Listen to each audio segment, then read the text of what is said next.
1, 2, 3, 4. In this podcast, you will be here. Knights of Vader, Knights of Vader includes, but is not limited to, talk of Star Wars, not ray guns.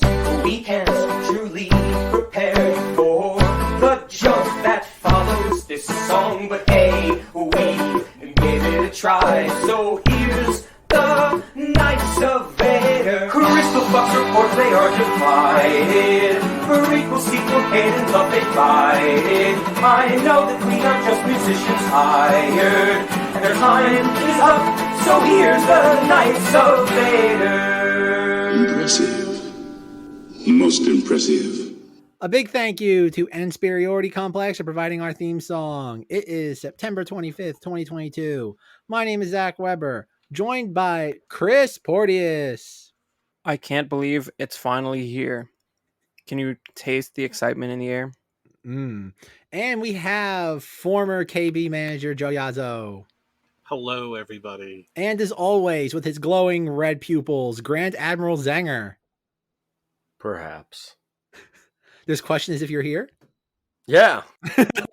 Zenger's like, I'm physically here, but mentally, I am light years away.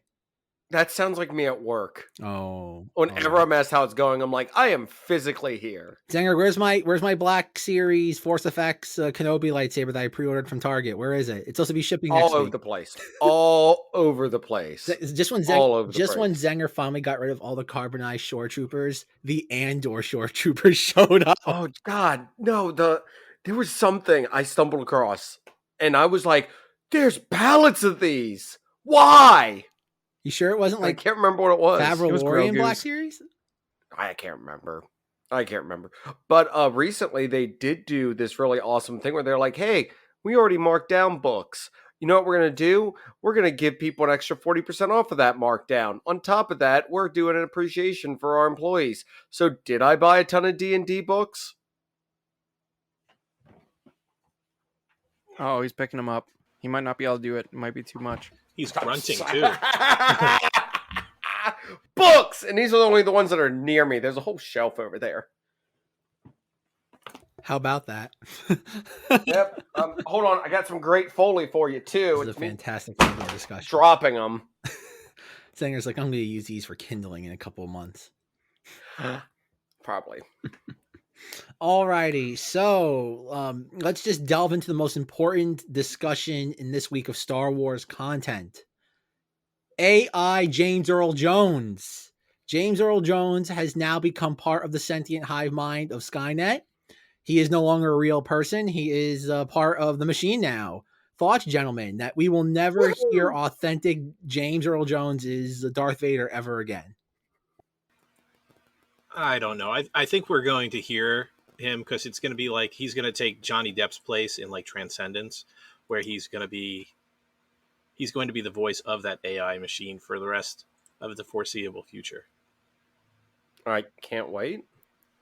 Well, you know, this story was obviously trending heavily this week, and Zack was quick to point out we've known this for months because you didn't need anyone to tell you that it was Ultron, James Earl Jones, and the Kenobi show, because he definitely doesn't sound like that anymore.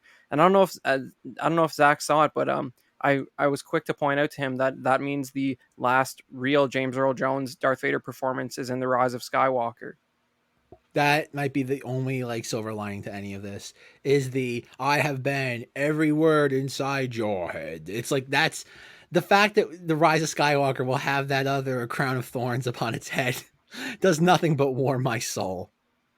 Well, the fact that I've got, of course, since we're going to be discussing a show, I want to have most up-to-date parameter on what society thinks of it. And currently 52% on Rotten Tomatoes. So critics definitely don't like it. Audience score, 86. So fascinating. Amazing. It's like the inverse of the typical nonsense Disney show on Rotten Tomatoes. That's wild. That's because there's no wokeness to it. No wokeness yet. And why is episode 1 the worst? Like, why is that one? Oh, nope, wait. Fans, 56% for Attack the Clones. Justice is upheld. Thank God. All right, I don't know what we're talking about anymore. I didn't even know originally what Zenger was even looking up. What are we talking I'm about? looking up the Rotten Tomatoes for this stuff because I want to For bring it up James Earl for Jones's voice. For Andor, No, for Andor. It's like, is there a Rotten Tomatoes thing for articles on the internet now? it was for Andor, but there should be. But it was for like audience and critic score for articles. That'd be great. I love that. Or podcast. Oh, Oh, geez. Oh, we have that between Spotify and Apple. Jeez. Wait, Calrissian Andor has 86 and 82. no, don't ruin. Oh, you ruined it. Okay, it's done. That's what Okay. had the bad reviews? Did I just check out there for a minute, or No, he was still reading Attack of the Clones and not Andor, I guess. I don't know. No, I hadn't gotten to it yet because I wasn't going to reveal it yet. I was looking up if anything's done worse, and a lot of other stuff has. Indeed, Zenger, indeed. Not Kenobi, though. All right. Does anybody have any deeper thoughts on Ultron, James Earl Jones? He joins the Mark Hamill in the pantheon of just, it's fun I cashing mean, paychecks. Do you want me to say the morbid thing, or do you want me to just leave that alone? Well, I'll say the morbid thing if you want. Go He's for it. 90. He's 91, much like beloved William Shatner. It wouldn't have been unusual if Bill Shatner. William Shakespeare. it wouldn't have been unusual if he dropped dead 10 years ago. Okay, like any moment now should have been yesterday. He's on borrowed time. He's 91. He doesn't sound the same. Getting his last paycheck. There you go. What do you mean last paycheck? He gets all now. His family gets all the paychecks. They're gonna sit there just be right. Like think about it, if you're Mark Hamill's kids, forget about residuals, but just they're gonna be this like farming this for life. Like He sold the rights though. what do you mean? He sold the Yes. rights to his voice. That's what I mean, Which though. means that's it. But it's still- it's done. It's not. No, you still need to get a sign off. It's like what's his name? Like any actor, you still need to get consent from the family. They can't have Darth Vader like I don't know, like reading. I don't think so, because do you think they needed Carrie Fisher's family Yes. to show her likeness? No, she signed it over when she was part of the You original still, trilogy. it's the same thing that happens with no. Like okay, Yes. look at it this way: they can't have James Earl's voice, James Earl Jones's voice read like Mein Kampf. They can't do that. There's a level of no. Like the thing is that like they're not going to ever shut it down because it's all going to be something. They have no reason to shut it down. But it's like a likeness stuff. Like you have to. It's like something comparable to like think of Ewan McDonald like in 1990 5 when he agreed to be Obi-Wan Kenobi. Like you basically sign your life away toy wise, but at the end of the day, the agent or somebody has to sign off on it. That party I do want to point out real quick, Zack had literally the entire library of human history to choose from. I went for the dark No, spot. no, you don't need to repeat. I wasn't going to repeat. I just wanted to point that out to people that he had the entire library to choose from. It's called making an extreme example. You could have said like Hunger Games or something. That's not bad. Can you imagine Vader reading the Twilight series? Actually, I'm gonna start a GoFundMe. Don't give Disney ideas. Zenger, he's going to be doing all kinds of audiobooks now. He doesn't even have to get in the studio. They're gonna have the High Republic novels narrated by Darth Vader. Yes, the last thing I want in everything. God, but that's dang. the thing is, Darth Vader is now brought to you by Rhys Beecher, not by James Earl Jones, and that's the whole thing. It's he's not getting any credit for the voice anymore. It's going to be Rhys Beecher. That's basically what it was. I bet you they still put his name in there. He's like sort of a source sample, and at least now we won't have anything like I don't know if they changed it in the second game, but Darth Vader sounded silly as hell in the Battlefront game, and the 2015 one or 2016 one, the first one at least, hilarious, embarrassing. They should have kept with the Chad Vader guy from YouTube. They used somebody really terrible in that Battlefront game, so no more of that at least. Think about that. They're putting poor Chad Vader out of work now with this. This is awful. They stopped. I don't think Disney ever used Chad Vader. Like he was in Force Unleashed, and that was about it. I think. Sure. It passes. I'm gonna go with that. Good talk. All right, Thanks, Coach. So after that, do we want to talk about Oh God, is there anything else that happened after Calrissian Andor? Is there anything else? Or was it just Oh. James Earl Jones? Or did Zenger buy more books? No. Ellie got me something for my birthday. Aside from the Lego Mjolnir, which I don't feel like standing up and getting because it's up there. Actually, here, you know what? I can turn this around. And Don't do us any favors. Oh God! So, I'm sure you can see it up there beside the light bulb, but also beside the. Yes, I am. But also beside the Infinity Gauntlet that's currently giving me the bird. I was just about to say, why is there a glove? Yeah. So God, she got me that, but she also got me this. Please hold 1 second. This is the weirdest Andor discussion. Oh. Oh. Because we're talking about Vader, so it dawned on me. I've been trying to find this forever, and apparently it's like only carried by Walmart and in the actual Lego store. It's Vader's meditation chamber, which I haven't built yet. So a year ago, I remember you talking about that. Anyways, I'm very excited that I got that. That was fantastic comedic effect right there. Him literally throwing the box over his shoulder after he was done talking about it. He's not an in-package It's not built. We can only You can't harm that. It's fine. I remember you talking about that like a year ago, and I've found it at Walmart like 100 times since then. I'm like, do I tell Zenger it's so readily available, or do I let him thinking it's like the holy grail? Well, I was like, oh, maybe it's some like timed exclusive or something like that, and it's just nah. And I was just lazy, and then finally, in Flatwoods, West Virginia, for the cryptid listeners and Russ, he would appreciate that. That is where that was purchased from. So, yeah, it made it extra special. Oh. And I took a picture pointing at stuff. Did the Mothman sign it? I wish. Zenger, did you catch the Mothman? Did you finally find him? Did you bring him? No, it was too packed at that place.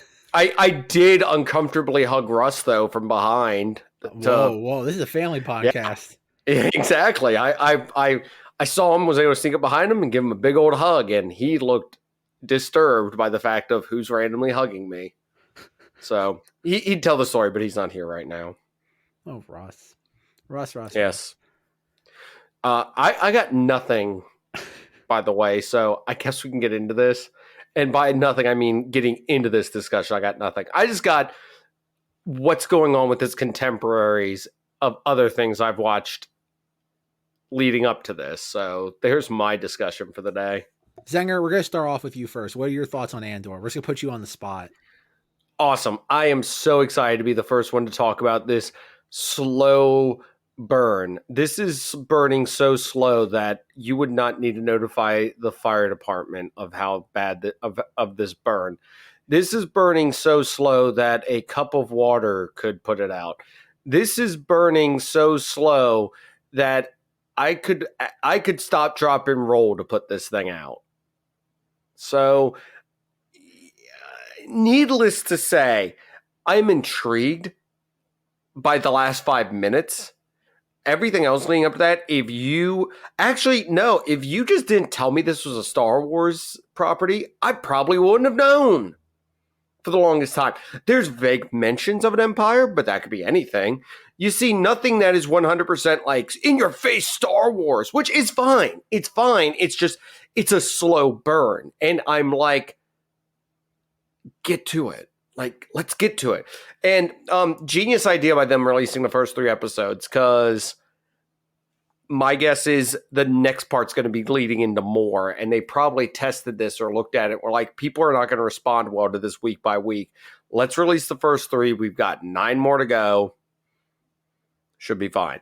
So I'm excited to see where this goes. I was also like, why are we doing the flashbacks again? Like, why is this a thing now in Star Wars where we have to do these flashbacks back and forth? Though I am excited that this did not involve a Bacta tank to force the flashbacks. Just random happenstance this time. Or random cutaways from like the Republic's coming to flip over to present day. I like that cutback. So that was a nice one in whatever episode that was, because these all blended together for me. So whoops. Anyways, going to the Rotten Tomatoes real quick. Do I think it deserves an 86% at the moment? Yeah, sure. It hasn't done anything to violently upset me, and it hasn't done anything to violently impress me. So I will stay fast at 86% of I want to see what happens next. Fair. Chris, thoughts? Oh man, where do I begin? I took All all right, the good so talking points. yeah, this is so this is really interesting. So like, if I won't be accused of being inconsistent here, guys. One of the things that has really just annoyed the hell out of me about most of these Disney Star Wars projects is sort of the tone and the reaction of characters in life or death situations. And I'm sure I've said it before on here. Sometimes like before this show came out, you'd see Rogue One, and then Rogue One doesn't even feel like it takes place in the same universe as The Force Awakens, for example. Like tonally, there's like a level of physical basic comedy and weird dialogue and lack of inherent risk in The Force Awakens, for example, versus something like Rogue One. And I think this like really like you feel like it feels like actions matter. It feels like the characters are actually in jeopardy on occasion. They actually take a moment to reflect on when people die. It's not just like totally lost on the characters. Cassian actually looked bothered a little bit after he shot those two guys in the first episode. He looked like maybe he had done it before, but it wasn't. He didn't take it easily, and he knew that it was going to have consequences for his life. There's no scene like they fly now in the series, and there never will be, as far as I can tell. It doesn't. That kind of a situation where you joke around while being shot at does not occur in this universe of the universe of Andor, and it's just like comparing it to Kenobi. It's like, what's even like all the stuff with Roken and the ship and like the inconsistent light speed travel and all that. I'm never wondering why they don't have technology as good as we do now. Like in Andor, this corporate help me out, Zach. What are these guys called? These corporate goons. Do you know what they're called? But these guys, it's crazy. They basically have the internet, the bare minimum of technology to like look up people. You know what I mean? It's like, yeah, it's like they can actually look up somebody and find information about them. It's like, wow, Star Wars having at least this technology that we do now. They're amazing. The Pre-More security inspection team. They're basically mercenary security guards. Yeah, well, but it's just like I don't, it's like I don't find myself wondering why don't they do this, because they do the obvious thing, and Zenger's right that like it does have a feeling of like I don't know. I think it's an illusion almost, because I understand the like idea like, wow, this takes a while to get going, but if you think about what you get even just from the flashbacks, like the idea that his parents and all the adults in that village were killed in by a negligent Republic mining operation, and that sort of like gives Cassian this deep-seated hatred for the Republic and then the Empire. Like, I mean, it's kind of interesting stuff, and that's just like 10 minutes of flashbacks. So like, if you can't tell, I'm really enjoying it so far, and I think it really just embarrasses Obi-Wan in these first 3 episodes. Whoa! All right, Joe, how disappointed were you there were no flying rocks in this series? Or at least the first 3 episodes. The door is still left open for flying rocks. Well, if that's how we're going to judge it, I'm upset I didn't see a flying rock, but hey. I was impressed that they actually said BBY 5, which was first time. I thought they were going to be, they put that to bed a long time ago. They're not referencing Empire Day or when Starkiller Base fired, which of course that actually happened. Yeah, but awesome. I was like that. It seemed put together really good, and I do like the fact that you don't see anyone from the Empire. They're talked about, but they're not seen. Just the setup in the first part, I liked. It was, it's. When they say it's created by the guy who did the Bourne movies, you could actually see it. It's the tone is the same as Rogue One. It's it's this is how Star Wars should be, as far as if it's going to be put on Disney Plus, because it's a character you know very little about. It's not one of the big three from the original trilogy, and you don't really know that much about Cassian Andor during Rogue One. You just know he's a major character, and he offs it at the end. But hey, spoilers in case anyone's never seen Rogue One. Spoiler: rebellions are built on hope. Yeah. But there wasn't any. I don't think that there's anything that really disturbed me. It was good science fiction, and it was good writing, and everything went really well. I didn't mind the flashbacks. I thought the flashbacks were good. It added to Andor's story, stuff that a lot of people didn't know about before that. So it's developing him. It's giving him the reason why. It's a lot better when you sit there and do that with a character that doesn't have a backstory, that isn't in the movies, that isn't in every 6 different movies, or he's not a Skywalker. I'm curious to see how everything pans out. But no, I think they're doing a great job. Can't wait for the next episode to come out. I would probably watch it the day it came out, but I can't find anything negative to say about it. What a great barometer, I know when Joe likes it, you're kind of in trouble. Like, there really must be no fat on the bone for Joe to sit there and be like, I have no complaints. Well, was it really any fat on the bone when he was in Rogue One? To be honest, all right. Oh, all of Edo is fat on the bone for Rogue One. It's just them walking around the rain for like 25 minutes. That's just kind of filler until we get to Scarif. And Calrissian Andor whines a lot in Rogue One. He does whine. But now you're going to see why he whines a lot. Zack, you're calling the scene where Jyn is finally reunited with her dying father filler? Like, come on, man. Yeah. It is. It's pointless because like you get the emotional payoff when she sees the hologram of him. That's your emotional payoff. And I mean, all this is just them getting the one MacGuffin to find out that your princess is in another castle. Exactly. Thank you, Super Nintendo Chalmers.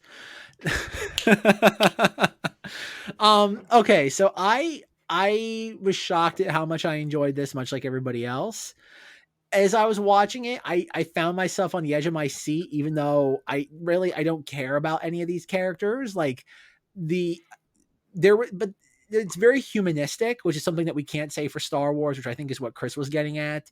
There's a level of just comparing and contrasting Calrissian Andor, Marva, Bix.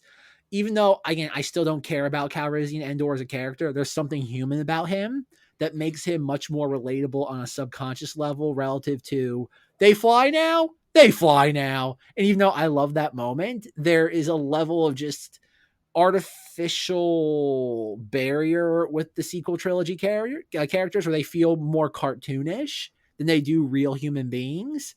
And that's where this is refreshing. Even though, again, I have no problem with that writing style. That's what makes this so unique, in that it's like you were saying, Chris, going to Kenobi, where every character in that feels like they should be like puffed up and like bubbly and glowing like a Nickelodeon cartoon. Yeah, like Roken is like... You hate Roken, like, don't you? You really hate that character. And Camille Nanjiani, whose character's name I'll never remember to save my life, the fake Jedi. Sure. Both those guys are cartoon characters.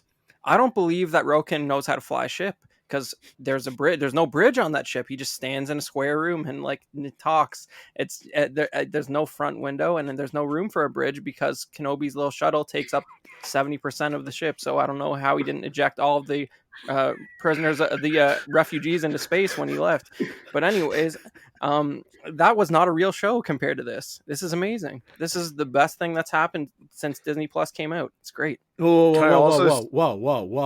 The best thing that's happened since Disney Plus came out is George Lucas saying there was a holiday special. That will always be the triumph to all this, Chris. Come on. Getting Lucas to acknowledge the holiday special, that will always be the triumph of Disney Plus. Yeah. I mean, well, on the subject, another story that was trending this week was Tony Gilroy saying something about how there was a quote from him about how he stressed to the crew to like sort of put their nostalgia behind them and focus on just treat this like a show where you want to be proud of the work that you do and like forget that it's Star Wars. And, you know, contrasting that with this Kenobi behind the scenes special that came out, which is just one of the worst things to watch. If you feel like you might as well just like pull your fingernails off instead of watch this thing. It's terrible. It's just like they're all the actors and Deborah Chow having googly eyes watching the original trilogy in the volume. And it's just, there's so much emphasis on just how in love with Star Wars they are. It's like they thought that would ensure a interesting, good show. And it's kind of the opposite of that. Like it still needs to have a decent tone and a structure to it that is interesting to follow. And this really Andor really succeeds with that in ways that, I mean, the Book of Boba Fett is not a show. It's an afterthought of Mandalorian. But like I feel like Book of Boba Fett and Kenobi have more in common than either of those two do with Mandalorian. They're just like weird non-shows that are sort of stilted in their execution compared to this. So I don't know. I think they all need to take a note from this, and I don't think it's lost on them. I think they're seeing the difference in reception, and hopefully they take notes. This was thought out. That's the one thing. It wasn't a knee-jerk show like, hey, you know what, we can do a show about Obi-Wan Kenobi. This was actually thought out, and you can actually see it. It was planned. It was thought out. It was written very well. It wasn't, you know, they didn't bring it to the tank full of walruses where they could pick the ball and their Star Wars ball would be able to come out and be like, oh, lightsaber fight, I'll throw rocks. Yes. So it was. Also, those are sea cows, if I remember correctly. Well, but I mean, Joe's makes like what Joe just said reminds me so much of the High Republic brainstorming session where they're like, what makes a Star War? It's like battles, dinosaurs. It's like Tony Gilroy is like, how about we make a show that happens to take place in the Star Wars universe? And it's like, what a novel idea. It's what they should have been doing the whole time. Remarkable. But that's the one thing too, when you sit there and look at it, all of these characters that they're getting involved in this show, they are bit characters. If you make those the overarching main characters of the story, yeah, you get to flesh out the history of the rebellion. And it's not something that you would put in a movie because I think if someone watched a movie about, you know, hey, this is how the Republic formed. Yeah, some people might like it. But if you put it as a show, and especially I think I heard that there's going to be 2 seasons of this, and they squashed it down from 5, which is really good, I think, because this way they could tell a story, and if they end on something, it's not going to be forced. It's more like I think it's Darren Lindaugh's The Watchmen, when they were like, oh, can't wait for season 2. And he's like, well, I can't wait for season 2 either. Who's going to make it? He doesn't want anything to do with it. He told his story. And I think that's what Tony Gilroy would do if he's that type of person. I've already told my story. If someone else wants to pick up and play with the ball, go for it. Have at it. But not sit there and have everything forced. And you could tell that he was given probably a wide berth to this, just the way it's set up, because you don't see any stormtroopers. You don't see any Imperial officers, no TIE fighters, no nothing. It was nice. It was nicely done. I do like the little thing that they had on that transport ship where they had it looked like old style Republic gunships attached to it, and they just flew down to the planet. That was good. I like that as the transports for the security forces. Something I want to point out, we haven't recorded the lightsaber fights, and I've just blanked it from memory, have we? No, we have not done the Duel the Duels Part 2. We have not circled back to that yet. I'm making sure that it didn't happen, and I just forgot. Like my mind went, I'm gonna make you forget this information Zenger, to keep your brain safe. Alert, Zenger, we did do it. It was the duel from Kenobi, not even the second one with the rocks. It was the awkward one in the quarry with the flaming like hot coals. That's what it was. Perfect. Anyways, best hand-to-hand fight like has to be in it. Like that's not like some like freaking Harrison Ford running up and punching somebody fight. That is a actual fight between two people. And that's something I really did enjoy in this, was like, Andor just doesn't walk up and just one punches like people down. It's like, nope, they're going to have to scrap and fight this out for a minute, which was awesome. It was something cool to see and actually made you go, oh crap, what's going to happen? So, and that's the other thing. I mean, no one in this show has plot armor for the most part. So. Exactly. Poor Tim. Poor Tim got iced out right on the steps. I was like, whoa. Yeah, just gut shot. Boom. Yeah, just bam, done. Over. Also, I do know from trailers we are going to get an Atmosphere Star Destroyer. So, once I see that, automatically greatest show of all time. I mean, come on. And Atmosphere Star Destroyers are sort of becoming a dime a dozen, but they do have like that the impact isn't entirely lost on me. But which means they're listening to me. They're winning me over. But like not only does jealous boyfriend Tim, who is overreaching and spying on his girlfriend, he's following her around the market. When she wakes up in bed, he's been already watching her for 20 minutes. Like, he's a bit of a weird dude. He gets iced. Cassian's the leader of his little child tribe gets shot, and she's plainly dead. Unlike in every other Star Wars movie in the Disney era, being shot literally does nothing to you besides knock you down. So people, there's actual consequences. That character got 164 as a Black Chrysanthemum. Like, she took one and was down. Black Chrysanthemum took 40 of those and just kept on. And he's fine at the end of Book of Boba Fett. He just keeps chugging along. Yes, and that's how blasters are supposed to work. Wookiee blood. Yeah, they're sitting outside eating ice cream, laughing, clapping each other on the back. Yeah, throwing Meilu run fruits at each other. That's what I'm saying. They don't take place in the same universe. It's another problem with everything being canon. So hopefully they get away from that. The notion that all of that sort of happened chronologically together is it's problematic. There's Clone Wars episodes that are weird genres that don't sort of fit in with all the rest of them. Lucas is directly responsible for some of those, like Sunny Day in the Void, for example. It's weird. You may hate it, and that's totally fine. I would understand that, but they're using Star Wars as a canvas rather than each Star Wars story has to have these very core, basic, generic narrative beats. And I think that's where they've been messing up lately until this. The most amazing thing about Andor to me is that it's evidence that Disney / Lucasfilm hasn't put a moratorium on making decent Star Wars content. It's not coming from the top. That's damaging all these things. It's sort of the creatives they're putting in charge for each project are bad picks. Well, but they're not.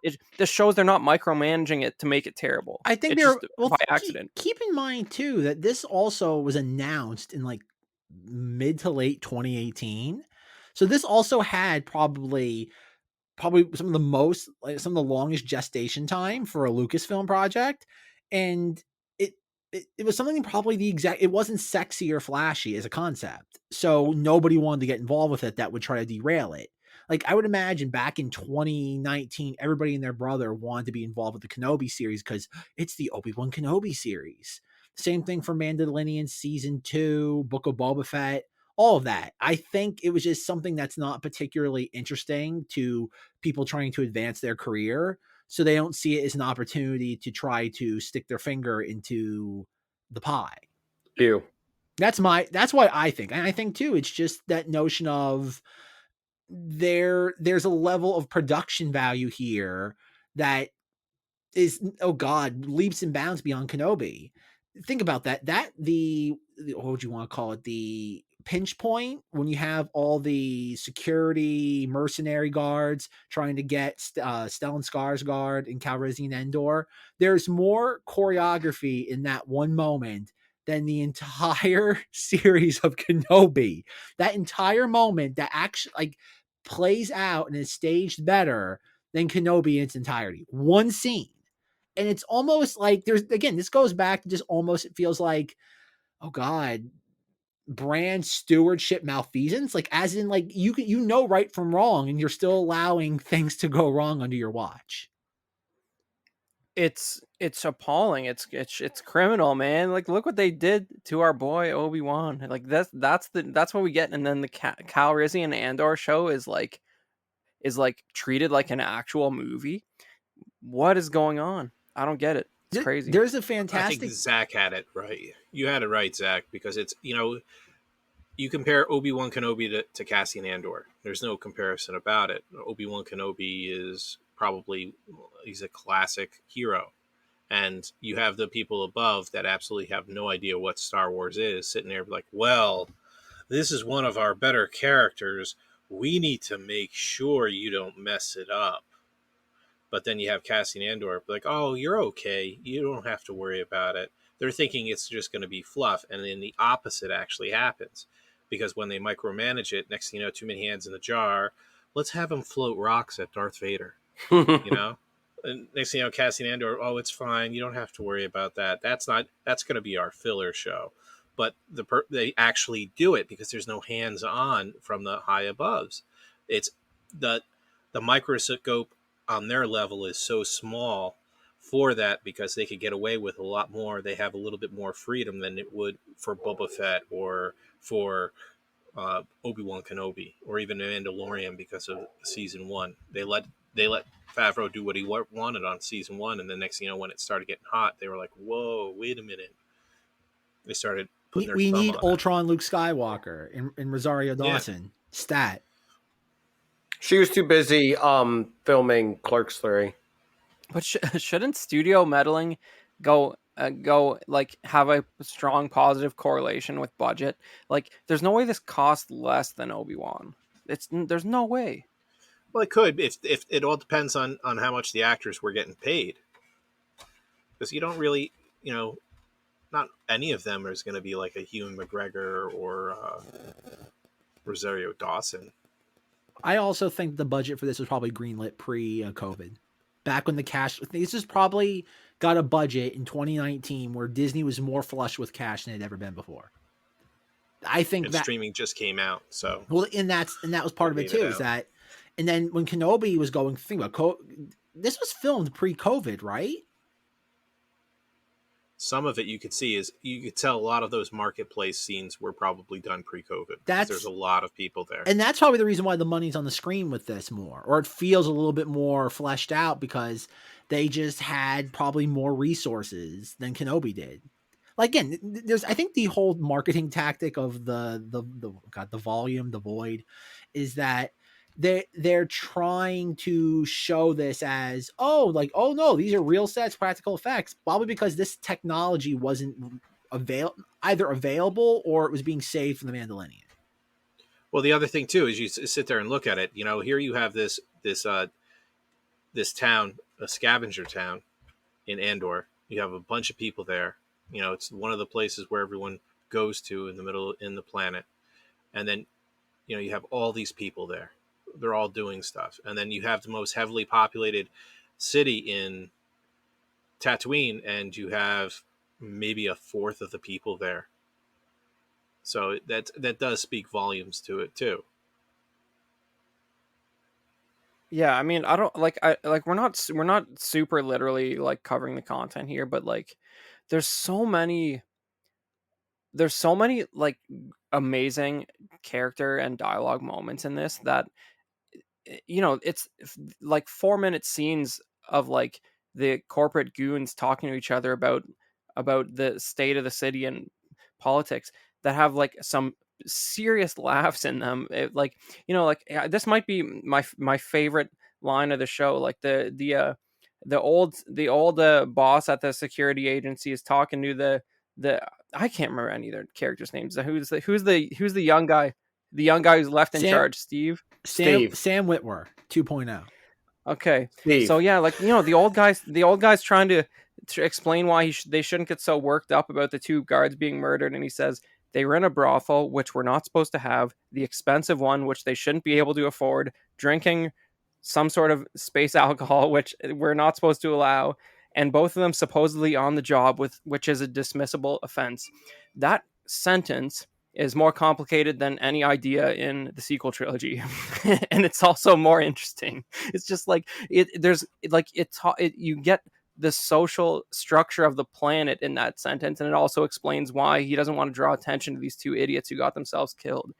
I mean, the dynamics of just the security corporation are more nuanced than like anything we've got from Disney Star Wars. Well, it plays to, I mean, this isn't new in the realm of Star Wars. I know from some of the books, they've kind of heavily emphasized that a lot of the straight up Imperials don't like to rock the boat on stuff, and kind of status quo is status quo. Don't mess with things. So I like that he's not blatantly corrupt, but he's corrupt enough, if that makes sense. Which, like that Steve? that no the boss guy. who that, I mean, he's corrupt in the sense of he's like, I know what looking into this and doing stuff with this is going to cause. We're gonna ignore it. Two nights of paperwork. Yeah. He's practically corrupt, as in that there's a practical reason for the corruption. Yeah, exactly. It's gonna affect things, and it's like, let's just leave it alone. But of course, quote unquote, Steve decides I'm gonna dig into this and be the best employee ever. And now we're here. And he gets egged on by this like the sergeant who's just like, it's unthinkable two of these guys got killed on the job, and they just sort of feed off each other's like ambition there. And I mean, wait, is that the guy from the Batman? Yeah, the one that's I don't know his Commissioner name Gordon. Yeah. I know you're talking about. Yeah, that guy's great.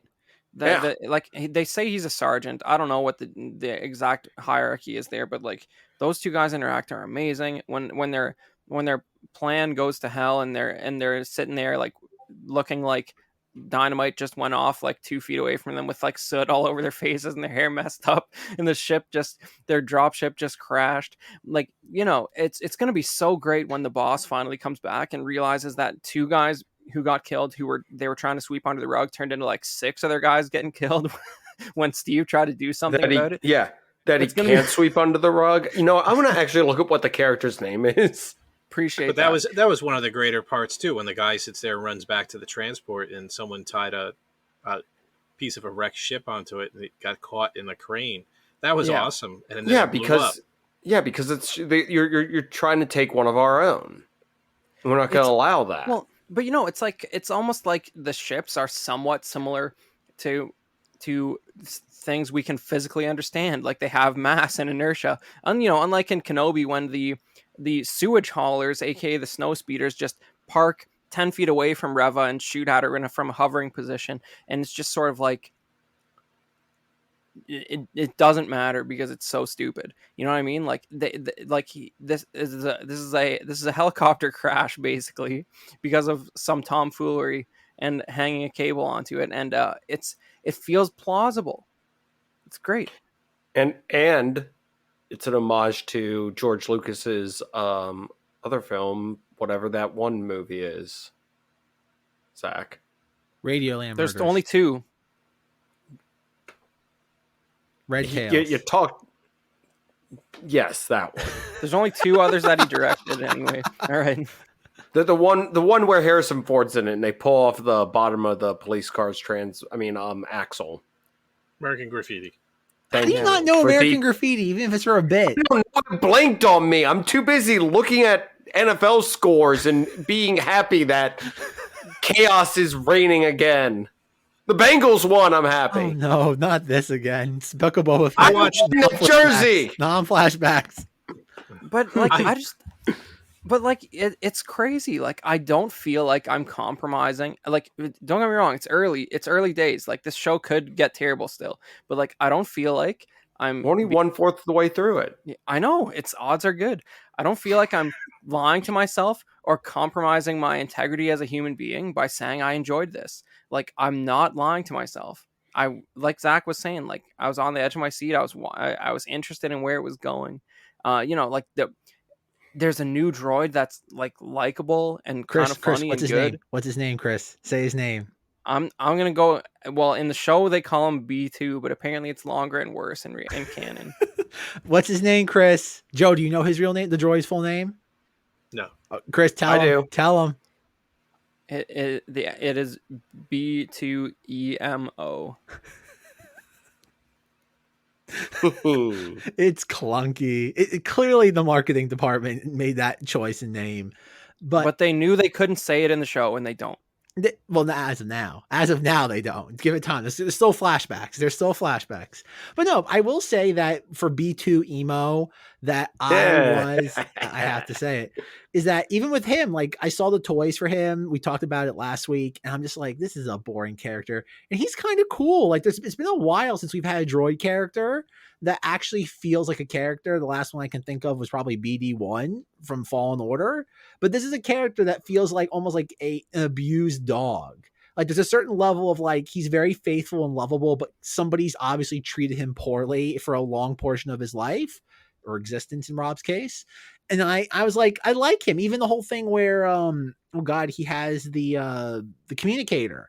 And in Calrissian Endor is trying to talk to Marva, and you can tell this poor little droid is like can't stop it. And it's like, and he knows something bad's about to happen because of his involvement in this. And like my heart went out for that droid at that moment. And again, there's more, sentimentality, subtle sentimentality than there is. And again, not to keep crapping on my favorite Star Wars film, The Rise of Skywalker, but Dio. Who's another abused droid, who's J.J. Abrams' surrogate into the sequel trilogy.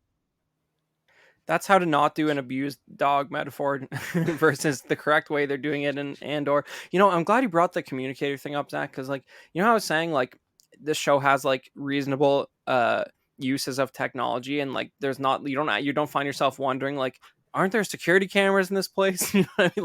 Like Fortress Inquisitorius, where Obi-Wan just strolls around merrily.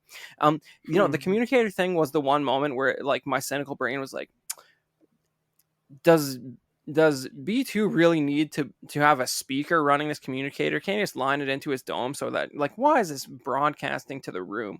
That didn't make any sense to me. It's kind of dumb, but it's necessary for the plot point there. But like, I guess in A New Hope, C-3PO literally carries a walkie-talkie around with him. So droids don't have built-in communicators, I guess. I don't know. But that took me out of it a little bit. But you know what? You genuinely feel like, I don't know if it's, what's Calrissian Andor's stepmom's name? It's like, it's Steve. It's not Martha, but it's something like that. It's not Martha.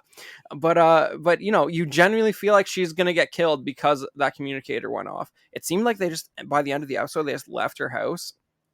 But we'll see what happens, I guess. Yeah, it's Maarva. Marva. Save Marva. Okay. And Vader's, why'd you use that name?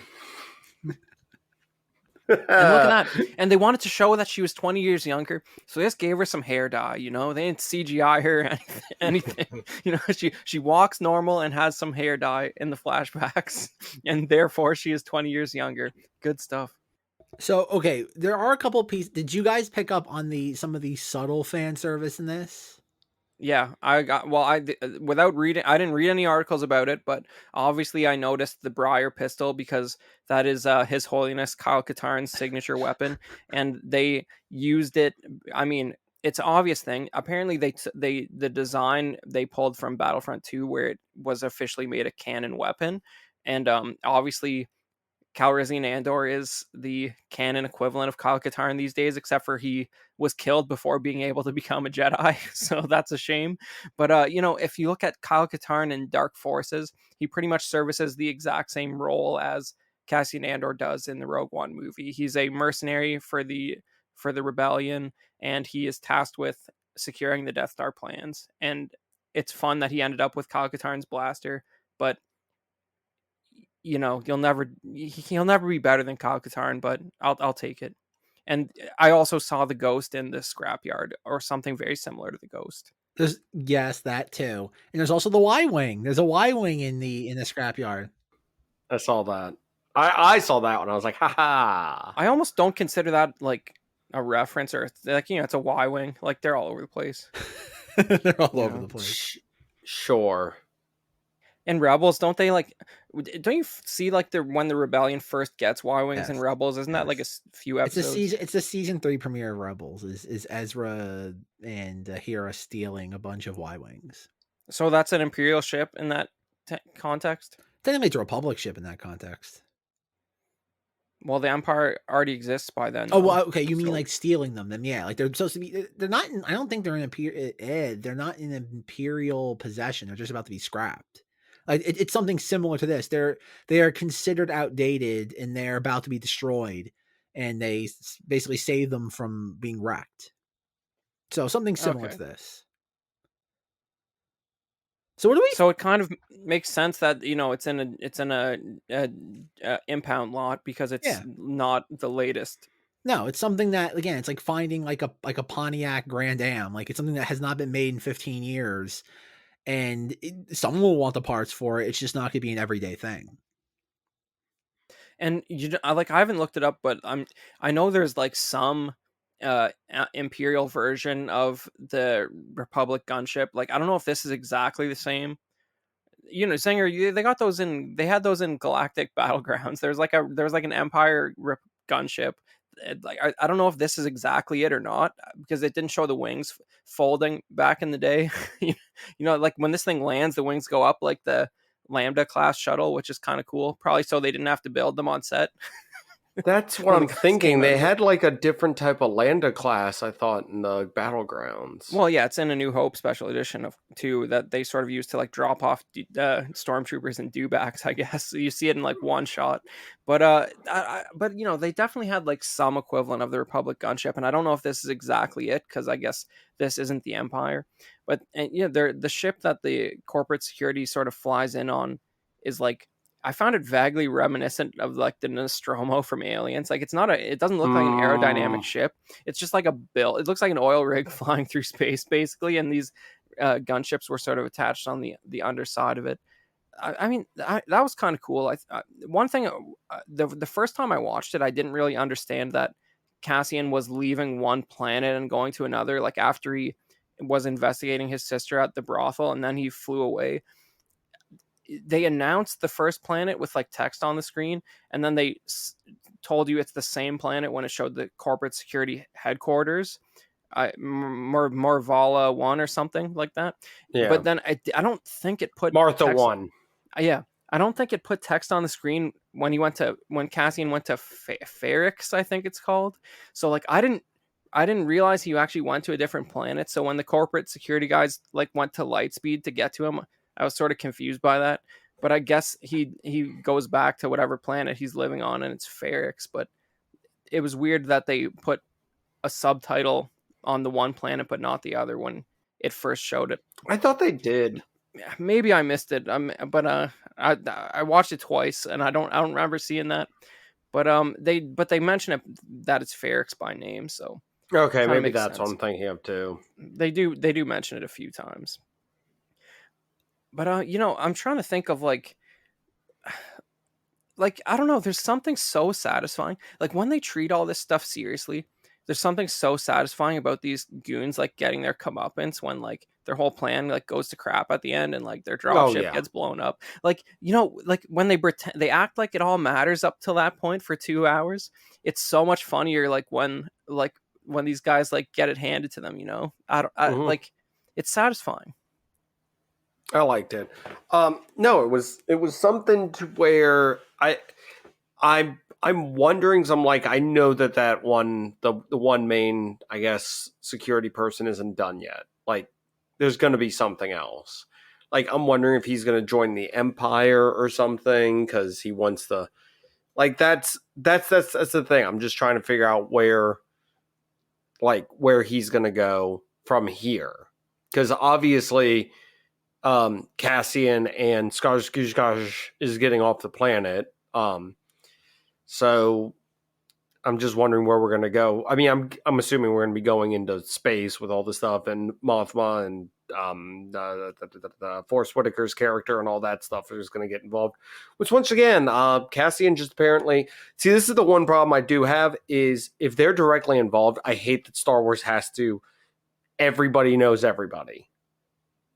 I hate when they do that, and I fear that, but I'm like, we could get some other stuff where, like, Mon Mothma, and I can see him meeting Saw Gerrera. I can see that, but him meeting up with Mon Mothma, I think, is a little bit stretching, in my opinion. But I mean, he already's, like, we see him on Yavin in Rogue One, though, so like they had to have got together at some point, right? So we already made that connection. But I don't think he's going to see Saw Gerrera. I think it's the other character that's going to see him. Because they're trying to get the loose pockets of resistance together to form the rebellion. And it's going to be, even Rogue One, they said it was a loose rebellion. Yeah. It wasn't, there was no structure to it. It was just, hey, everybody's not happy with the way things are going. Let's all join up. And they were fighting amongst themselves. While fighting the Empire. Yeah. So. Do you think, like I wonder how much, like, Zach was saying, like, you sort of have this impression of higher production value and not using the volume so much. I wonder if that feeling's going to change when they start showing Coruscant. Like, I don't know if they, like, do you think the next, like, 2 or 3 episodes are going to be centered around Mon Mothma and we won't, like, even see Cassian for an episode or 2? What? You mean taking the Boba Fett approach? I mean, the trailer kind of implied that it was almost like a 50-50 split between Mon Mothma and Cassian's story. I mean, I've always wanted to see some political drama in the Star Wars universe. That's, I think, why I like Thrawn books and stuff like that, because it has a lot of that political drama between, you know, Imperials and everything. So that's something I really enjoy, and I'd love to see, like, an actual show dedicated to that, not something dedicated to everyone worshiping the ground that Palpatine walked on. But still, I would like to see that. I would like to see the reverse of Andor, to where it's somebody trying to move up the ranks in the Empire and not being like, I'm going to be a good guy now, just staying with it the whole time, sticking to their guns. I wonder if we're gonna get like I don't think by this point, like 5 BBY. Do you think Palpatine's like still showing up to the Senate, or do you think he just holograms in with good like Sheev Palpatine like CGI? You know how like in Rebels when he like fakes his appearance for holograms. Like, do you think we're gonna get something like that? Because if he's gonna show up for the end of the Kenobi show, like he must have one like recorded from home hologram scene in this thing if we're seeing the Senate. Well, we can only hope we get some. The only actor that hasn't been Ultron-fied yet, as in it's actually Ian McDermott in the Flash. You would think he would have to show up in the Imperial Senate. It would be strange for him to just kind of go into hiding. Yeah, I just want them to do the hologram thing where it like, I mean, in Rebels it's so funny because like it crackles for a second, you see him in his like devil form, and it's like nobody questions that whatsoever. Like if that was shown in live action, that'd be amazing. Where it's like he does like a speech via hologram, like with his old appearance, and it like gets fuzzy for a second, and his eyes start glowing. Like, and just everybody's like, well, it's it's just how he looks, But that's the thing. I thought they knew he looked like that. Yeah, they do, because he showed up that one. They showed up that one time. I survived a vicious attack. Yeah, but then he was like, I feel like there's definitely something in Rebels where he was like hologramming, like. Yes, that's with Ezra, with the Thrawn on the Star Destroyer, and he has the World Between Worlds, and he's trying to like convince Ezra to open it. Oh yeah, he does. No, I remember that, but wasn't he making like videos like that were like playing on Coruscant or something? Like I feel like there was some other use of that. And it flashes the Monster Mash. Yeah, like a PSA or something. With Palpatine. No, he does show up as PSAs, and he's Monster Mash. It's just when he's trying to talk to Ezra, he gives the like Attack of the Clones level like facade. Okay. Yeah, I don't know. That'd be fun because like we're definitely like the Senate's in the trailer. That excites me. It'll be interesting to see if they've like sort of if there's like, I think a subtle thing that they'll probably do just because they don't want to like have to like check alien species off a list is like they'll just be like 30% more humans in the Senate than there used to be, because it's just like that's just how the Empire rolls. At least in Legends they were a little more biased against the alien species, and I think they still are. It's still a novel thing that Thrawn had any position of power in the Empire. So I think you'll see less. You probably won't see ET in the Senate when we get there. Will we see Oh, Wookiees in the Senate? oh, They No, definitely they were definitely got enslaved. demoted to slave race. Yeah. Even the Wookiee senator gets demoted, he doesn't even become a Mhm. janitor. That's the one constant thing, no matter Legends or canon or various video games, like Kashyyyk has always been enslaved by the Empire. Like it has like at least like 5 instances in Legends and canon that happens.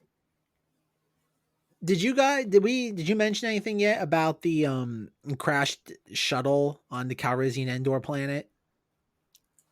Not really. People have been pointing out that those science dudes who got space gas jaundice have separatist logos on their sleeves. It would have been funny if they were like, it's like Tony Gilroy knows that he can't have like a bunch of Geonosians like falling out of there dying from the gas. Like it's just gonna be regular dudes, but they have the separatist logo on them. The separatists were like mostly made up of like weird aliens in Clone Wars and in the movies. I think there's one example of like some human planet in Clone Wars that are part of the separatists that Padme had something to do with. Hell yeah. But yeah. But that's cool. It's a little. I think it was a little quickly. You might say nothing was quickly resolved in this, but it seemed like a little weird that they sort of kidnapped Cassian Andor and took him out of there. Like they were worried the Republic's just going to start exterminating the children in the woods or something. like they could have just got him out of the ship. Wait. Why are they worried about the Republic doing? Because they're recovering a separatist ship. Right. Sorry, Yeah. I was like, my years on this got messed up. Right. I was like, wait, why is the Republic around during the Empire? Oh, wait, that's right. This is a flashback to like 15 years ago. Yeah, because we all forget that the Empire only lasted like 20 years. Yeah, like 18 maybe, or 20, 22, something like that. Technically what? Not very long. What, 23, 24? Because what? You have 19 years to A New Hope, 3 years to Empire, and then like what, 6 months to Jedi? So it's under a quarter of a century. I mean, and then a little bit longer, give or take, with when do we say the Empire's done? When Palpatine's done, or when whatever that Battle of Jakku, Zenger, obviously. No one's ever really gone, Zenger. No one's ever really gone. The Empire's still persisting to this day. Gross. So my question is, when they go onto the wrecked Republic ship, Marva turns around and says the Republic's going to show up because the kids just killed a separatist ship. No, she says Republic officer. She says no. She says that a Republic ship is coming. But she says because they shot a Republic officer. Maybe they were. I don't think so. They have separatist. I know, but she says Republic officer. She says they killed an officer. And maybe he's misremembering. Maybe, but also too. Speaking of like subtle Easter eggs, is this remembering? But okay, but to bring this back to Easter eggs, isn't this the same gas? Because we see gas emanating from the ship as it's just sitting there. It's like a yellow, like fart cloud that's just kind of wafting its way out of the ship. That's the same gas from Rebels with Geonosis with Saw Gerrera. It's the same. It looks like the same color. So like there are Easter eggs here beyond just like, it's not doing the Ponda Babu and Dr. Evazan of like, I have the death sentence on 12 systems to Jyn Erso. You mean it's not taking it 2x4. Literal saying his exact line for A New Hope? Like he just repeats it to everyone he encounters. That feels like a Robot Chicken sketch, right, Zenger? Like there's like a Star Wars character that just repeats their one line to everybody because it's just such a good line. I'm trying to remember like another character that just has like one line too. Oh my god. Boba Fett says I'm Boba Fett all the time. The one stormtrooper. Move along. Oh just to everybody. But this in every because I know situation.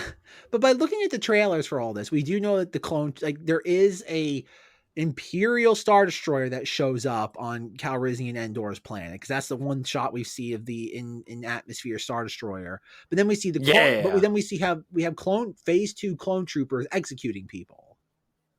So I don't know. Like that's the thing where, and also another subtle reference to Rogue One where Darth Vader turns around to director Krennic and says Jeddah was destroyed in a mining accident. which clearly means that there's precedent within the Empire for just planets disappearing without a trace, which also Well, ties back to Mandalorian and Mandalore. That mining crate. Yeah, so we got to think about, how did all the parents die? First of all, on Canary, how did all the parents die? Well, when you see the crater, like when Wait a second. young Casa It's is called walking. Canary. Yeah, it is called Canary in a coal mine. Wow. Why did it take me this long? But when young Cassian walks past the crater, it does kind of look like the whole thing just exploded. Like, it's everything's sort of, all the mine equipment's like overturned. It's all sort of blackened. Like, it almost makes you think that they didn't, like, whatever they were mining, Nergon 14 or whatever, like, they just didn't put up enough no smoking signs, and one guy just got off his shift, and the whole place just turned into a fireball, and that's what happened. They weren't picking up on contraband strongly enough. It's all fun and games till you light up your death stick while on the work perimeter. And there's no babysitters, apparently. All the kids were just off in a pen somewhere, and so they were spared the accident. It's Star Wars Lord of the Flies. Or it only kills people of a certain age. I mean, it looks like it just blew up. Like, if you watch it again, everything everything just looks like it was on fire in that mining area. I mean, that too.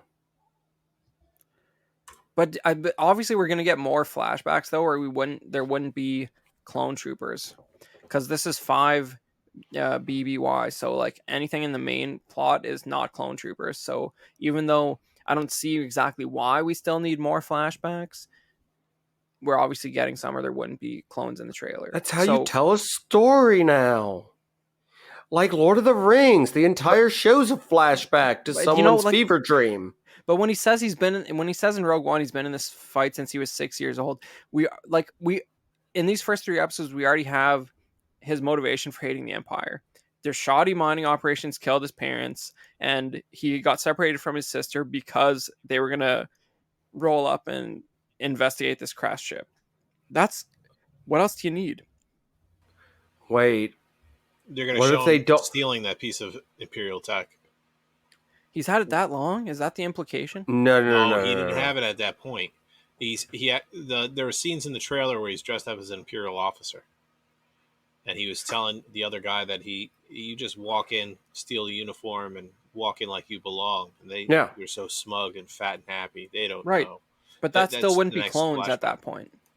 Well, but at least still flashback. Okay. Well, how old is Calrissian? Hold on a second. How old is Calrissian Andor? He's 6 years.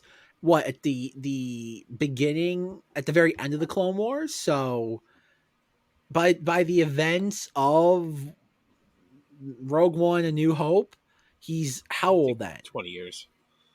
You'd probably say he's probably about 26, 30. Is that what it is? So he's okay. So yeah, he's around 25. Yeah. Okay. Just like I said, because I'm trying to figure out just how old he is. Because during the events of this, he's what, in his early 20s then? Yeah. Okay. It's according to the Wikipedia, he is 26 in Rogue One, okay. Even though he is now probably almost 50, playing himself at 20. I believe it.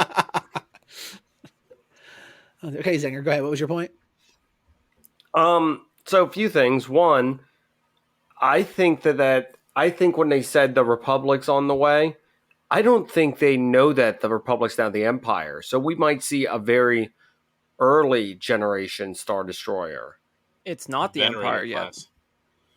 But it could. Wait, do we just do the math and figure out it couldn't be? And this whole argument I'm making doesn't make sense? Yes. Perfect. So follow up. Yeah, I think we're just in storytelling, he puts the pin out there of, oh, you can just walk onto a any Imperial thing and they're not going to care. I don't think we're going to get him in an Imperial uniform as a flashback. I just think it's something he's just going to do later in the series because he set up that he can do that. That's something you can do. In the security, when they showed his picture, they said that they got the picture when he was younger and he was detained by the Empire. I'm sure for something. Oh yeah, rousing. Beardless Cassian hologram. Who could forget? not loving the Emperor enough on Emperor Day. I think they read off his rap sheet at one point, and they're like, there was something about like assaulting an Imperial officer, like when Pantsing Vader. when they first identified him as a subject, a suspect. But that's the weird thing. Like, you can it's. I'm glad to the Empire didn't start out crazy. Like, this guy assaulted an Imperial officer, and he was back out on the street. You get your day in court, and they determined that Imperial officer just gave him too much sass and like overstepped his bounds that day, and Cassian got let out. Is it that simple, or is that like a Han Solo thing of like he goes to be a pilot in the Imperial Navy, he backtalks them one too many times during a tribunal, and then he gets like banished to Mimban as like infantry? But like they literally just read off his criminal record, and like he's a known resident of the planet. So if he was they didn't play it like he was already had a warrant out. Well, I think there's a difference between having like a warrant out for you and then just being like probably some like, oh God, as we've seen, the Empire at this point doesn't even have probably a major presence on every planet. Like again, it reminded me at certain points of the opening of Solo, where like obviously the Empire's gonna have a strong presence on Corellia because that's where all the shipyards are. Whereas this is like a know-nothing. Again, this is like Braca. It's decommissioning and scrapping. The planet the Empire doesn't need a formal presence there. And as we remember from episode 2, there's only 1,200,000 clones, which is smaller than the U.S. Army. So they really can't be everywhere. Excuse me, with 1 million more on the way. That was the million I was referring to. There's 200,000 ready. Okay, now I look like a jerk.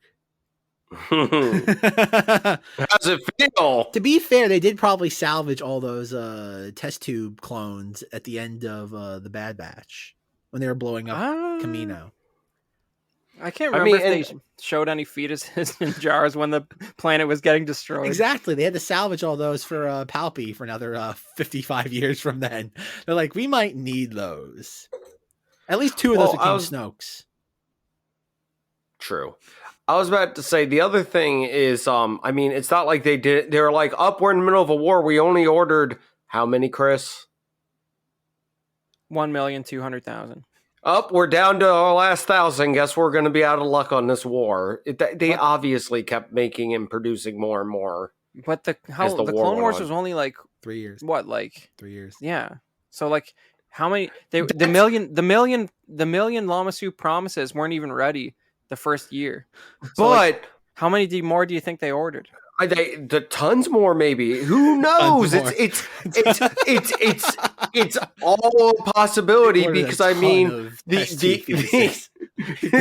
Empire only lasted 23 years. I don't even think they delivered the full million that was promised by the time everything went down. I just want to see a dump truck full of clones, and that's how they get delivered. Not in drop ships, just dropped out of the back of a dump truck, and they all just slowly get up and kind of like adjust their helmets and march off. An army of confused Tamora Morrisons just wandering around.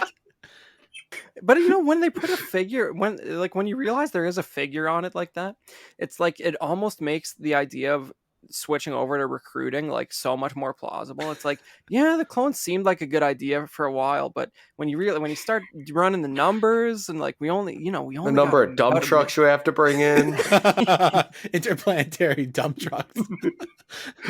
Like Zenger's like imagine like a giant drop ship and like much unlike the ones we saw in this episode of Andor, it just has Tonka dump trucks. It just kind of drops. It's just back beep beep beep. Oh my god, it's great. I'm excited about it. Well, we should also note that even during the Clone Wars, like most of the Jedi only had battalions. And what's the quantitative figure of a battalion? Like, it's not... Oh, man. Why don't we look this up? Go ahead, Zenger. I'll let you look that up right now. But that's the thing. Like, most of the Clone Wars skirmishes were fought with just a battalion or two. Like, what obviously, Anakin's was the 501st. And then you had, what was Obi-Wan's, the 212th? Like, everybody had their battalion. That was kind of it. And it was one battalion was sent against an army. So according to this, defense.gov, the Army Department of Defense, up to 1,000. Yeah. 6 companies. 4 to 6 companies make up 1 battalion. Exactly. So think about that. So if you have if you're entering the war with 200,000 soldiers, and there's approximately 1,000 soldiers. Wait, per what battalion. the crap? Hold on. It's followed up with, though, 2. How many soldiers are in 2 battalions? 2 or more battalions can be made up of 4 to 120. 1,200 troops. Gotta look into this more. Zenger's having a stroke. Yeah. I think the point being is that it makes Okay. it makes sense that and that was always a big thing too, that the Republic was so stretched thinly trying to combat the Separatists. Like every single time they put out a fire on one planet, like 4 more would spring up, and that was the whole point. Was that you get to the Battle of Coruscant where they're entirely in the Outer Rim, therefore Coruscant is undefended. Yeah, well, but like I said, it's really just like I don't even know. There's probably a canonical figure for the number of planets that actually have a government. Like if you include, like in the time of the Republic, like I don't know how many planets actually. I feel like maybe the opening of episode 2 says something about how many planets are joining the Separatists. The opening crawl might say like dozens or something like that. Isn't it thousands of systems or no? That's I think I want to say it's thousands of systems that are like, I forget. There is some number given, but it feels very just like it's not as specific as 200,000 units are ready and 1 million more are on the way. It's not that specific. Yeah. Do you ever think it was on the subject of populations in Star Wars? Do you ever think it's weird that only millions of people lived on Alderaan? It's a very vast terrain of Posh. hills and stuff. People got winded very it's- easily, escaping their parents, being chased by mercenaries. Yeah, It's Obi-Wan's a very like- posh planet. Obi-Wan's like, it feels like approximately millions of people just died. That's what Obi-Wan says. To be fair, only 1 million cried out. Others could have been sleeping that time. Right. There you go. I do have army hierarchy now Oh my in front of me. God. So how many are in the Bad Batch again? The actual How many? Yeah. 5, 6. Oh, okay. So if it's 6, it should be the Bad Squad. Well, it's 6, including Crosshair, who is not part of it anymore. Well, there is a team or crew, which is 2 to 4, or squad, which is 6 to 12. So if you have a team of 5, get wrecked. You don't exist. Well, one of them's a kid.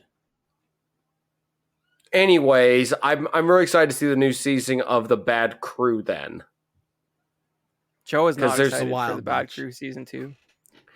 Let's see here. So, according to this, once again, battalion 300 to 1,000 units, commanded by a lieutenant colonel. Or Jedi. No, if we go up to major general or brigadier general, those command 4,000 to 8,000, which is a brigade, or a division, which is 10,000 to 30,000. Those are commanded by major generals. They don't have major generals in the Republic. They have Clone Fine. Captain Rex and Commander Cody. They just have regular Captain. generals. Okay, wait. I'm really just mixing up this stuff too. So somebody who is familiar with the military is going to come kick me square in the face for this. So I Hey, but cannot wait. You know what though? Like a lot of 501st guys are like familiar with the military, but they're not familiar with Star Wars canon. And it's like I don't know if Force Ghost Jim falls into this category. Maybe he's more of a canon buff than some of the guys I run into, but I've been thoroughly disappointed by the average 501st stormtroopers canon knowledge. I'm calling them out. They need to brush up on the books. But like when they treat this stuff seriously, that's when we get into these type of discussions. Like, you know what I mean? Like I wasn't interested in the formal structure of Roken's rebellion sect. You know what I mean? Like I didn't take it seriously enough to like ask a question about it. And I it's a good sign. I'm feeling it. I hope they don't, like I'm a cynical person. I hope they don't mess it up. Do we But, see I'm see excited. Roken in this? Roken doesn't exist as far as Tony Gilroy is concerned. But this takes place post Roken. Yeah, and It's- Roken's not in the it's- original trilogy, therefore he dies a horrible death and good. This seems like it's in the mid rim too. It's not in the outer rim. But because that's part of the thing with Rebels too. Because Rebels is what right before A New Hope, and Mon Mothma's doing her thing. Saw Gerrera's floating around. Like we're also like we keep saying how grounded this is. The moment you throw Saw Gerrera into this, it's gonna go like a little bit bonkers. But he's not fully insane, Saw Gerrera, yet. He Like, will he's probably be. a bit more normal. He's not going to be reserved. Like I'm not saying it's not going to be the lies, deceit, deception. Like it's like Borg Gullet knows all. Like I don't think we're going to get the Borg Gullet treatment. But anytime you do Saw Gerrera, he's not even in the video game. He's not a subtle character. They do make some effort to show you that he's literally totally lost his mind by Rogue One, though. Like he's, he even says to Jin that there's not much of him left. Like, like what's the point of trying to assassinate me now? Like I'm on my last legs here. Literally, Hell of an one of them's argument a not to robot die. Yeah, well, but was he even up to anything at that point? Well, he happened to get Don't the kill plans. me. He got the Death Star plans delivered to him, but he was I don't know what he was doing on his own terms. Saw at that Gerrera? point.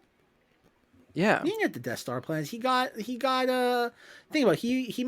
Sorry, he got the booty. message. He got the message about booty. the Death Star plans, I- not the actual. If Death you Star one plans. thing I will say that it's always been jarring. If you ever wanted to see how badly Rogue One was reshot, I'm pretty sure if you went to Felicity Jones or Saw Gerrera, good Lord, Forrest Whitaker, and asked them, were you two ever in the same room filming? I can almost guarantee they would say no. If you look at their scenes from Rogue One, they're never in the same shot. It's always shot. I don't shot. believe that. I don't believe you think that because the intro sort of ties them together too. Like I don't think that was. No, go watch the Rogue One sequence where she's talking to him, like in his little, what do you want to call it? I don't know. Chateau. Yeah. Well, they're not. They're exactly. They're not Chateau, gonna. Thank you. The Rock They're Chateau. not gonna, Huddle. they're not gonna hug. He abandoned her like They're 16 not in the same years shot. ago or something. Go watch that scene. They are not in the same frame at any moment. That is 100% I don't care. shot scene. Remember, I don't care go watch because the Rogue One. Tony Gilroy saved it, and he's a hero. And the It's show's go great. watch the okay. I will always beat this drum, like much like how I want the shooting script to the Rise of Skywalker. I want to know the context to the scene. 90. Go watch the Rogue One teaser trailer and tell me what the hell was happening. You get Director Krennic at dusk walking across like the beach, and that doesn't even make sense now in that movie. It could have been, but it could have been when he took his Death Troopers and head over to the data center. That could have just been like It's dusk. He was. It's dusk. The battle ends before dusk. Maybe the Death Star didn't fire. Who knows? Man? Maybe the how fast the world turns on this planet is drastically different from day to day. Point Like, B, do you know the rotational speed of the planet? it's one. That's the measure of a day in Star Wars is a rotation. Exactly, but this one could be like 12 hours. I mean, 10 hours. My favorite. That's in Star Wars: The Clone Wars, the movie, where it's like Jabba's giving us 3 rotations to get his son back. I'm like, that is a cool time figure. A rotation. That's cool, but then you have like annoying. Like I'm gonna say it. Pablo Hidalgo's an annoying person. He'll say stuff like we sort of just treat it like every day is the same speed on every planet. Like he said something like that within the last few years. It's like, could you shut up and not say like ridiculous stuff like that? Like it bothers me that the writers are treating it like every day is the same duration in Star Wars. That's not good. Why Try don't they harder. just go? I thought in one of the books they go off of like they mention that like everything goes by Coruscant time. Yeah, that's fine. But that's like forcing the whole world to use Eastern Standard Time. I'm all we for it. do. But I'm all for it. They can be 6 a.m. in the peak darkness if they want. But it's that's one thing. But then saying that each planet rotates at the same speed is absolutely Laughable. absurd. And Pablo Hidalgo should be like laughed out of his job for saying such a comment. Doesn't matter. Yeah, Doesn't someone matter. get Neil deGrasse Tyson on this. In Also- Andor, it would matter, Zach. But in The Force Awakens, it would not matter. Hosnian Also, system. to point out, damn it. To point out real quick, here's how I know Eastern Standard Time is the U.S. standard. When do football games start? At 1 p.m. on Sunday. They don't start at 1 p.m. Pacific time. It's Eastern time, no matter where in the country it is. That's an arbitrary consequence of the fact that they would be too late Eastern time for them to make money if it were the other way around. And once again, this country's run by what, everybody? The almighty dollar. Isn't it also all the trains are set on Eastern Standard Time? Like the train schedules back like 100 years ago, that was the basis for train schedules, was Eastern Standard Time. Sure, let's go with that. Feels pretty good to be in the most important time zone. Exactly. Yeah. Yeah, when the trains first developed, were there that many people out west? No. Exactly. Thank you, Joe. So why would you put it to the Western Standard Time? Exactly. Also, you're actually amazing. going there. Obviously. You're not That's coming so back relevant. from there. Also, they feared that people going above 25 miles an hour could cause instant death. So just remember that too. This took a hard left turn into I don't knowsville. All right, I'm happy with it. Into dumb, obscure facts from All the right. turn of the century. Any predictions for the remainder of Calrissian? Okay, what do we think's gonna happen? Because apparently Zach will hate it. Chapter 4. Are we calling these chapters or episodes? Have they given us official? I just I X'd think out of the it's just page. episodes. Okay, so Andor episode 4, A New Hope. Apparently, this is where we get introduced to Mon Mothma and the Imperial Senate. Do we get any big revelations here, or is it gonna be a lot of just Attack of the Clonesing it, where it's just people talking in a room about diplomacy? Oh, give me diplomacy. God damn, give me diplomacy. God dang, give me diplomacy. Sorry, there's going to be an edit there. I don't care. I want 40 minutes of C-SPAN style Senate. Joe?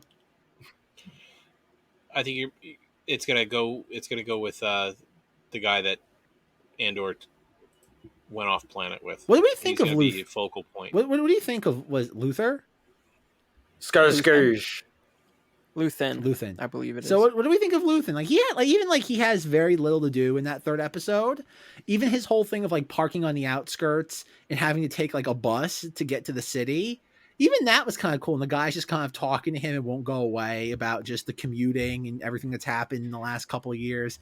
We've all been there. Exactly. And that's, again, it's a neat moment. And I will say that I know for when I went to go see Rogue One in IMAX, they showed the motors falling from the ceiling clip. They did butcher that in editing for the Rogue One like thing. Because that sequence is much more laid out because it shows all the mercenaries. And they completely cut out like every moment of that. So weird to have a preview scene and then butcher it awkwardly. You think you just pick a whole scene in its entirety and not really play with it, but Lucasfilm. I forgot to mention that. Like, I almost regret going to see Rogue One in IMAX because that is a climactic scene of the third episode that I knew about. Like, as soon as they start mentioning in the first episode that Cassian's trying to set up this deal and he's got this thing, I'm like, oh, this is 2 hours to get to the scene that I've already seen from Rogue One in theaters. Like, I wish I never saw that scene, to be honest, because like it didn't translate very well out of context and the editing was worse. And it just sort of made any impression I had. I think the impression that it took a long time to get going is in part because I was thinking about that scene when I was watching it, and like it's literally like halfway through the third episode that scene comes up. So I kind of wish I never saw that. I think it did its job. It set the bar incredibly low, and not just for the series, but that action sequence, because that entire part of it is the most boring, dry part of it. And also, Luthen's pretty dumb. Like, he should get that box. Like, it's pretty valuable. It can like detect Imperial ships in hyperspace for like 16 parsecs or something. No, because he's gonna make Cassian get it later to prove his salt to him, or to prove that he's really in for this. Possibly. Did he really come for the box, or did he come for Andor? That box is more valuable than a human being. Oh God, Chris, maybe that's a genesis for the captain's medallion from The Rise of Skywalker. The what? The captain's medallion. The thing that gives you free entry to any plot point that you need. I mean, they even capital ship. Don't they?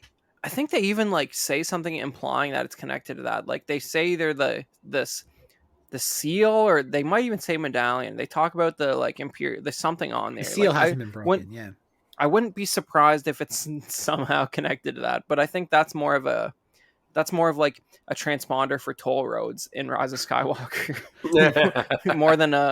more than something that will detect like hyperspace lanes or something. But I wouldn't be surprised if they because you know what I mean. Tony Gilroy's listed as the writer for these first 3. I don't know if he did every episode or not, but I had this pulled up and I X'd out of it. I know he's involved in a lot of them. Well, he in the first few credits, he's listed as the writer for all 3 that came out, and stuff like that is what will be peppered in later by the story group and what minimal involvement.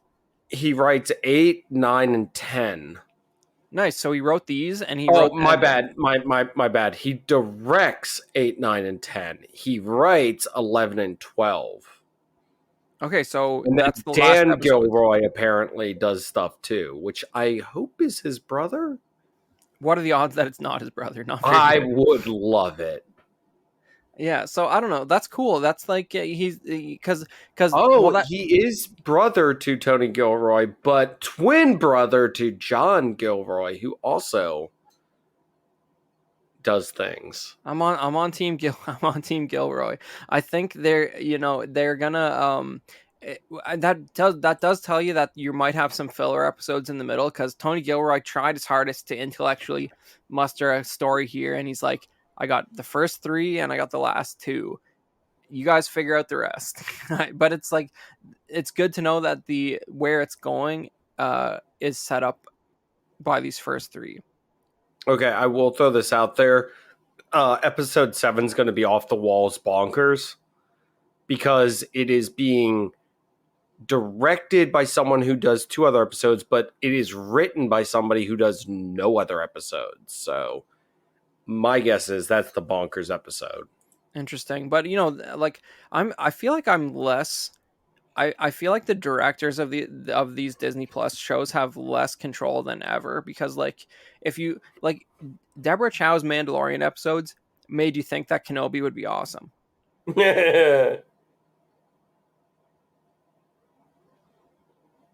Insert cricket noise here. We all know how that turned out. All right. Any other thoughts, comments, concerns, snide remarks about Calrissian Andor? I am satisfied. I hope I don't end up eating my words, but right now it's like, I can't believe I'm saying it. It's Calrissian Andor. I remember making jokes on this show about how like, wow, the only character that's more boring than Calrissian Andor is Poe Dameron. Why are we getting a whole show about him? But this is better than Obi-Wan. I hate to say it. Obi-Wan's got Darth Vader, it's got Cybertron, James Earl Jones in it. This is better. Who was a transformer that turned into the boombox? Soundwave, James Earl Jones. Blaster. Yeah, I was about to say Blaster does too. Oh my god. All right. Oh man, I'm gonna go watch Transformers 1986 again, because of course I watch it every day. Got the touch. You got the touch. So concludes this episode of Knights of Vader, a Star Wars podcast. Check out the Facebook group. Check out the Instagram, KOV Podcast. You will find us there waiting for you. If you like what you hear, please rate, review, and subscribe to us on iTunes and Spotify. Thank you to everybody who's given us some Spotify ratings. I think we're at 12 right now, which is higher than some legit podcasts out there. Zenger, I will say, ZengThis doesn't even have a average rating yet, because it has not, I think, crashed. Yeah. Keeping that score low. Expectations high, scores low. Zenger's like, we can't have a low average rating if we don't have any average rating. You gotta game the system, man. Oh dear. Thank you to An Insperiority Complex for providing our theme song. Check out the show notes to hear more from them. For questions, comments, concerns, or snide remarks, you can talk to me, Zack, on Twitter at Cinemoddities, or in the Facebook group, or you can relay a message through the Instagram. When I'm not doing this podcast, it is currently Monstober on Cinemoddities. Rob and I recorded an episode on Killer Clowns from Outer Space, but I don't think it's been released yet. But we did talk about the Twilight Zone movie. We talked about Nope. We will be doing Halloween 1978, Halloween 2018, Halloween Kills, and then eventually Halloween Ends sometime in the next couple weeks. So check that out. But when you're not listening to Halloween, Zenger, where can people find you? They can find me talking about whatever nerdy topic comes to our mind over on ZengThis. That's ZENG this on whatever thing you get your podcast on, except for Spotify, because apparently we are sitting pretty at no one listening to us on that. Alrighty, Joe. When you're not burning retail to the ground, what are you up to? Well, you could listen to more of my stuff on the Wheel of Convo with Corey and Joe. Just finished up our Star Trek conversation, so that was a good one to tape. Listen to me drone on about Star Trek, the other Star franchise out there. I got to check that out. I love Star Trek.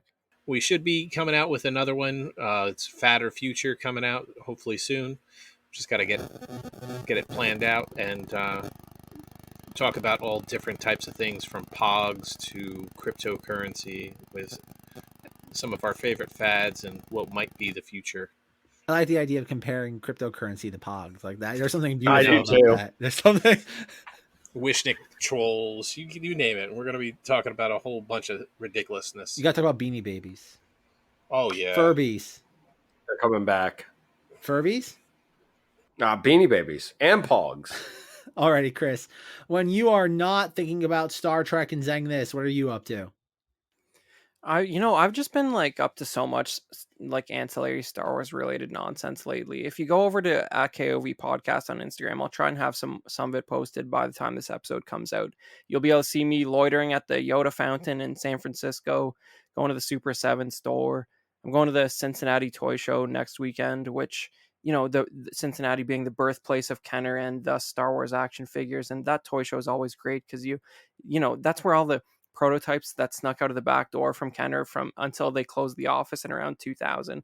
They turn up at these shows like, even if it's just a Kenner Predator first shot or hard copy, like you'll see something cool there to this day. So I'm excited about that, and I'll try and share some photos over at KOV Podcast on Instagram. So check that out. And of course, also the birthplace of the Cincinnati Bengals, 1968. So the current 1-2 Bengals at the time of this record. I got to take the win while I can get it, everybody. Sports. Indeed. Yes. I've never felt so disenfranchised while being involved with this podcast. Alrighty, folks. Good night, but not goodbye. And as always, may the Force be with you.